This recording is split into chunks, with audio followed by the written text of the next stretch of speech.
purchased some sandpaper. It's called a vinyl roll. It's like a marble texture.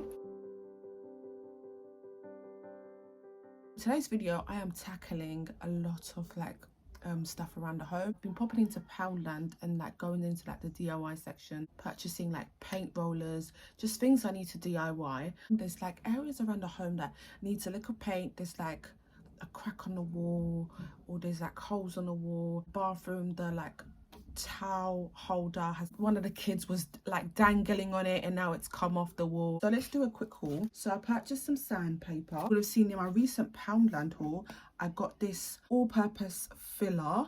I absolutely love this. You just get some sort of a scraper and I feel this is just easier to apply. And then the other day I picked up this. I actually was going to go and get the huge roller, but then I saw this for £1.50. This is so good. This means I don't need a ladder, this one, because I'm painting this wall and the bathroom white.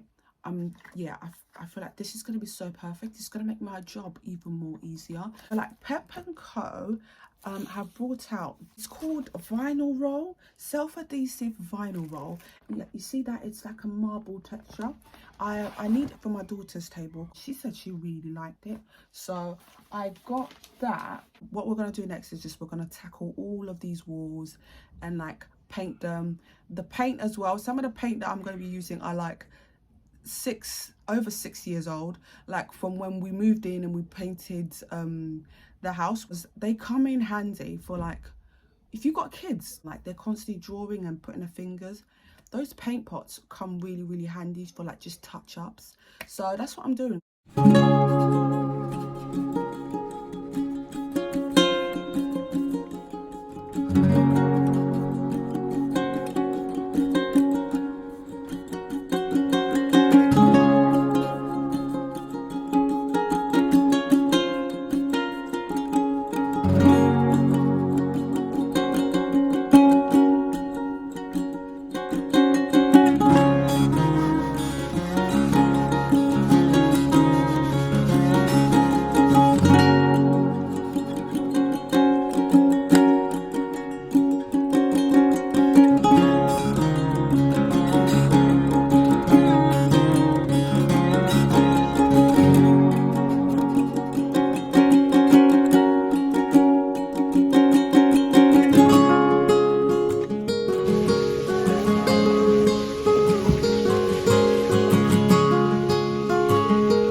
I also want to quickly mention where everything is from. So the metal bar with the hooks is actually a utensils holder I got from Poundland a few years ago for £1. Also, the measuring cups are from B&M, which I picked up during Christmas time, 2021. Also, the oven mitts are from Poundland. This is actually a recent purchase I got the other week. And the picture frame is from Poundland as well. But the picture actually is a picture of some tulips that I took, that I bought for myself on Mother's Day. And I thought the picture was really nice and I went and printed it. And yeah, I thought it would just look really, really pretty on the frame. And you guys, I feel it just looks so nice there.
It's Sunday. I know I look rough. I've literally been tackling jobs, and like when you're tackling all these like painting jobs, and you do not look great, you guys. So allow this, just allow this. Almost finished with the painting. The only painting I need to do is my room. So this wall behind me here, there's like a small little crack on the wall that I had to put some filler, so you can seriously see like this filler on this little section of the wall. So yeah, it needs a lick of paint, but I'm gonna just leave that for another vlog another time. The next thing I am tackling is my cabinet in my living room. So the kids have basically damaged the cabinet. Tried fixing it, it still looks damaged. And I had this idea in mind, and I literally was like, listen, I don't want to throw the cabinet away, so I need to do something with it. Let's go do something with this cabinet.